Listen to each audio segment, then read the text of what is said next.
ခရိယန်အသက်တာကကျွန်တော်တို့ဘာသာရေးကျင့်စဉ်နဲ့တွားတဲ့အသက်တာမဟုတ်ခရစ်တော်ကိုဗဟုပြုပြီးခရစ်တော်ကိုအမိပြုပြီးတော့အသက်ရှင်တာဖြစ်တယ်ဘာသာရေးက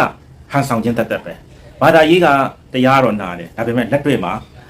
အမှန်တကယ်လည်းမကျင့်နိုင်ဘူးဟန်ဆောင်ပြီးထိမ့်သိမ့်ပြီးတော့တွားလာရဒါပေမဲ့ခရိယန်အသက်ရှင်ခြင်းကြတော့ဟန်ဆောင်ခြင်းမရှိဘူးမတ်တဲ့မိုင်းဘုရားသခင်ရှေ့မှာမှားတဲ့အကြောင်းကိုဝန်ခံတယ်ဘုရားသခင်ကပြုတ်ပြင်ပေးတယ်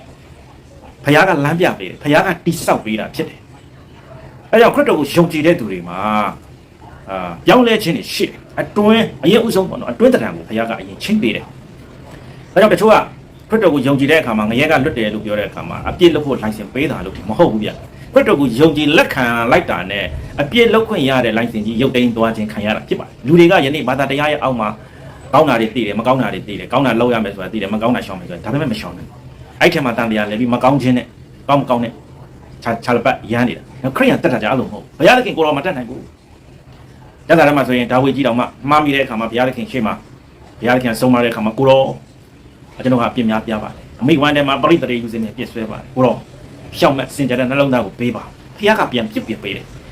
ဒါဘုရားသခင်ကိုယုံကြည်တဲ့သူကအမှားမရှိတာတော့မဟုတ်ရှိနိုင်ဒါပေမဲ့ဘုရားသခင်ကပြုတ်ပြင်ပေးတာဖြစ်တယ်ဒါခရိယန်တက်ရှင်ခြင်းဖြစ်တယ်ခရိယန်တက်ရှင်ခြင်းကိုသိရင်ပေါ့ပါတယ်ဘာလို့ဖြစ်နေတဲ့အတိုင်းဝန်ခံတယ်တချို့အရာတွေဘုရားမနဲ့တက်ဘူးတိလာတဲ့အခါဘုရားရှင်မှာဝန်ခံတယ်ဘုရားကပြန်လဲပြီးတော့တိဆောက်ပေးတာဖြစ်တယ်